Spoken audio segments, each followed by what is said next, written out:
Market లో invest చేసి మీ డబ్బులు డబుల్ చేసుకోవాలనుకుంటున్నారా? సుందరరామిరెడ్డి గారి లైవ్ సెమినార్ కి అటెండ్ అవ్వండి. నమస్తే రజిత గారు. నమస్తే ఉషా.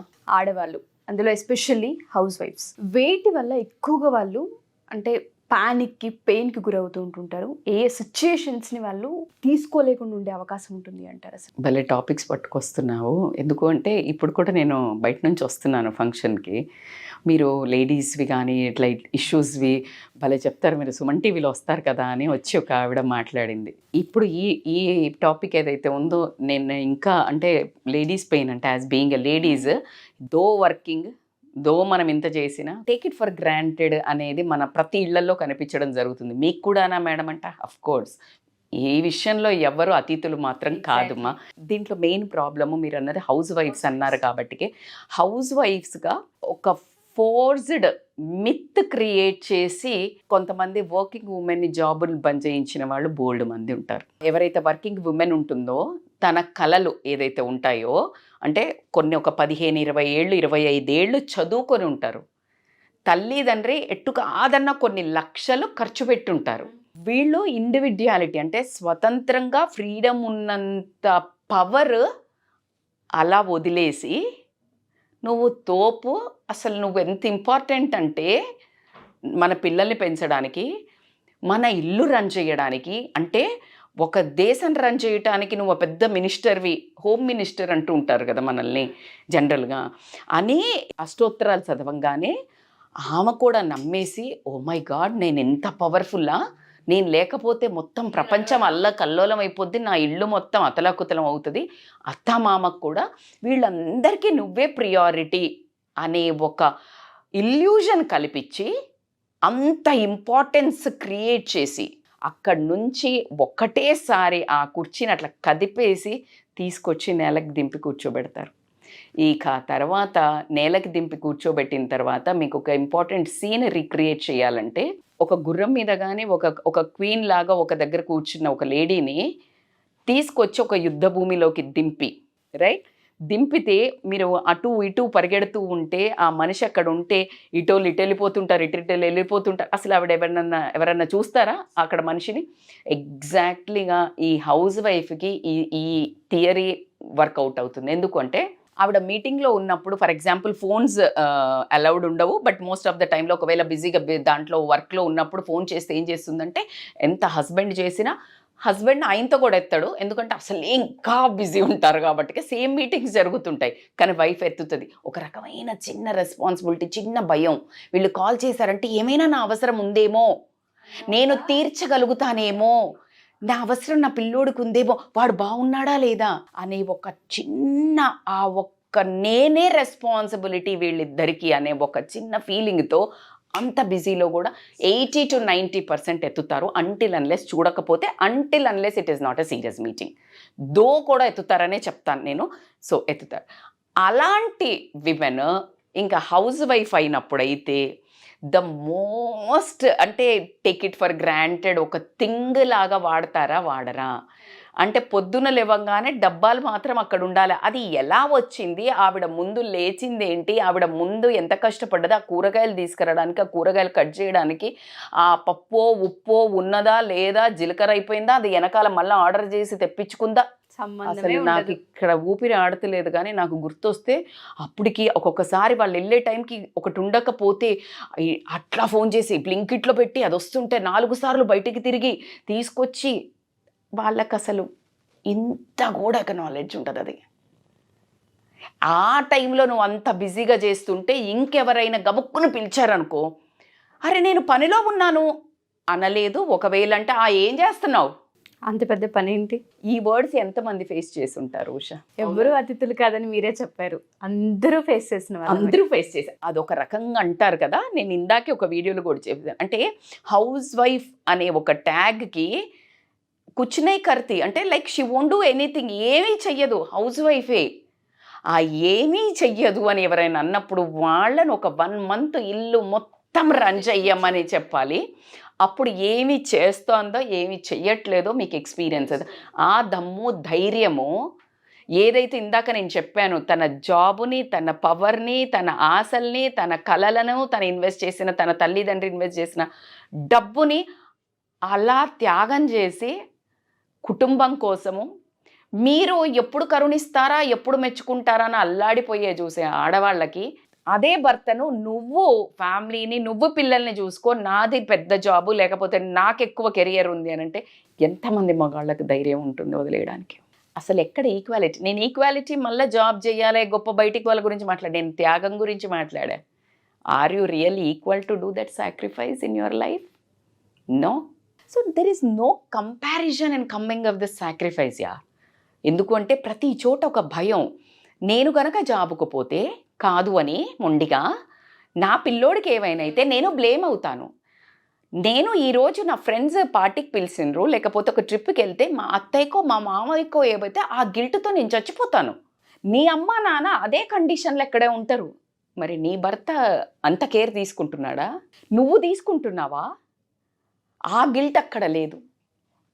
నువ్వు ఓన్ చేసుకున్నావు ఈ ఫ్యామిలీని, అవునా? కానీ వ్యాలిడేషన్ ఏది? వ్యాలిడేషన్లో అంటే ఇప్పుడు ఫర్ ఎగ్జాంపుల్ బట్టలు పిండుతుందా, మధ్యలో వేస్తుంటుంది, ఆరేస్తుందో ఇవి చేస్తుంది ఆవిడ, అత్తయ్యో మామయ్యో ఇంకెవరో ఒకళ్ళు గబుక్కుని పిలిచారు, నేను బిజీ ఉన్నాను అంటదా? అసలు ఈవిడికి ఫస్ట్ వాల్యూ లేదు. ఈవిడ చేసే పనుల మీద ఈవిడికి వాల్యూ లేదు. She will leave that everything and she will run in to the people. అందుకే వాల్యూ క్రియేట్ కాలేదు. ఈ వాల్యూ ఈ పనులతోటే వాళ్ళ జీవనము, మన జీవనం అందరిది గడిచేది. బికాజ్ బట్టలు మంచిగా ఉండాలి, వంట కావాలి, లేకపోతే ఎనీథింగ్ ఎన్ని కానీ ఇవన్నీ వదిలేయొచ్చు అని చెప్తుంటారు వీళ్ళు. ఎందుకు అంటే ఆ క్షణం వాళ్ళకి అవసరం ఉంది. సో లేడీయే తన వర్క్కి తన ఇంపార్టెన్స్ ఇవ్వకపోవడం వల్ల వచ్చిన కష్టం కూడా అని నేను చెప్తాను. Lady should start saying no. House wife ఏదైతే పనులు ఉంటాయో వాటికి ఇంపార్టెన్స్ క్రియేట్ చేయాలి అని చెప్తాను. ఇప్పుడు దీనికి వెంటనే కింద వేసుకుంటారు లేడీసే, అత్తల పోస్ట్లో ఉన్నవాళ్ళు, లేకపోతే జెంట్స్, ఏం చేస్తున్నారు మేడం ఇవాళ రేపు మొత్తం ఇంటి నిండా పనోళ్ళే కూర్చున్న చోటే ఉంటారు, వాళ్ళు ఏం చేస్తారు? సరే, నేను వాళ్ళ గురించి కూడా నాకు చెప్పాల్సిన పాయింట్స్ ఉంటాయి. కానీ నేను ఎవరైతే రియల్గా అండర్గో అవుతున్నారో, పొద్దున 4 లేసి టిఫిన్ డబ్బాలు పెట్టి భర్తకి పిల్లలకి పరిగెట్టుకుంటూ చేసిన వాళ్ళకి ఒక్క క్షణం ప్రతి ఒక్క భర్త కానీ పిల్లలు కానీ ఎక్నాలెడ్జ్ చేయాల్సిన అవసరం అవుతుంది. ప్రపంచంలో తనకి అప్రిసియేషన్గా శాలరీ వస్తుంది తను చేసిన పనికి. కానీ ఇక్కడ నీకు శాలరీ లేకపోగా మెచ్చుకోవటం కూడా లేదు. నువ్వు పని చేస్తే డబ్బులు ఇస్తేనే కదా అప్రిషియేషన్ అంటారు.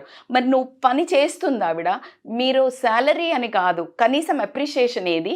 ఇంకా అసలు ఏమీ చెయ్యట్లేదు అనే ఒక ట్యాగ్ ఇస్తే మీకు ఎంత నొచ్చుకుంటారు మీరు చెప్పండి?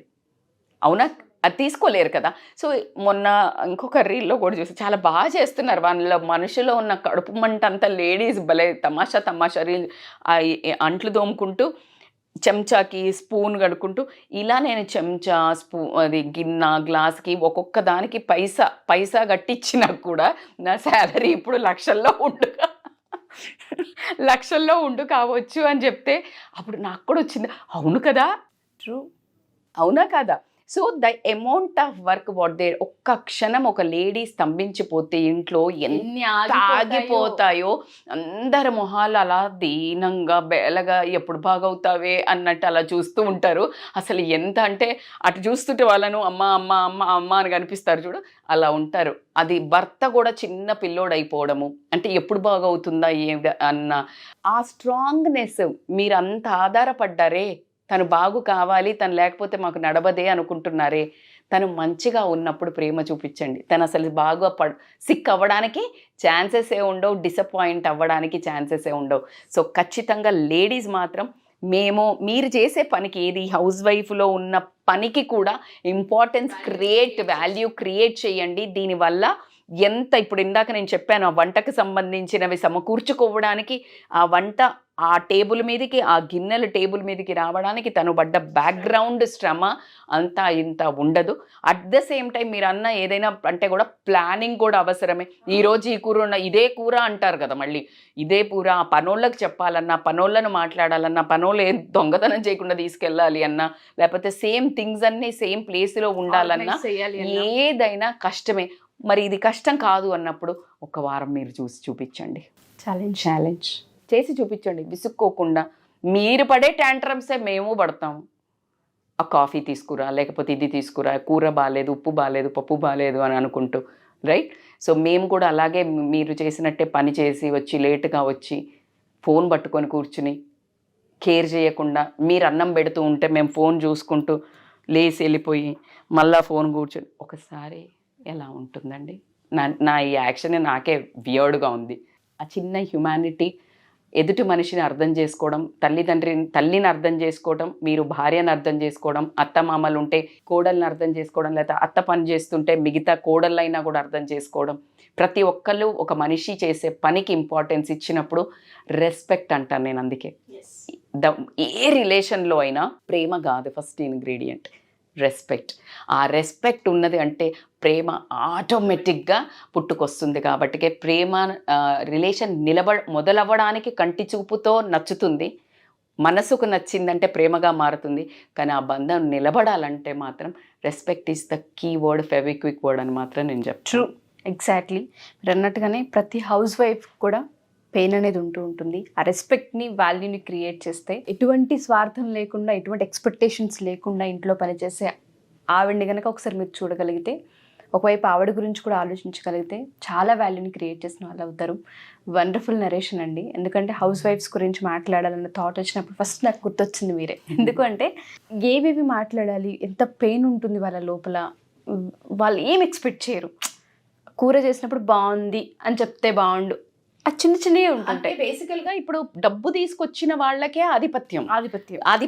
కానీ డబ్బు సంపాదించే వాళ్ళను వదిలేపిచ్చి ఈ పని చెప్పి నువ్వు ఆధిపత్యం లేదు, నువ్వు ఏం పనికిరాని దానిలో మానిటరీ తేవట్లేదు కదా అని క్రియేట్ చేస్తే ఆధిపత్యం ఉండటం కాదు, ఉన్న ఆధిపత్యాన్ని వదులుకొని వచ్చిన వాళ్ళను ఎంత అధిపతులని చెప్పాలండి. ఛాలెంజ్ అది. ఇది కనుక డిసగ్రీ అనుకున్న వాళ్ళు ఒక 1 వీక్ చేసి చూపిస్తే అగ్రీ చేస్తాము. మీతో ఇంటర్వ్యూ కూడా చేస్తాము. ద మోస్ట్ అమేజింగ్ హస్బెండ్ అనే టైటిల్ ఇచ్చి ఇక్కడ కూర్చోబెట్టి మేము ఖచ్చితంగా ఇంటర్వ్యూ చేస్తాము. థ్యాంక్ యూ రజిత గారు. Thank you so much. Thank you so much Usha.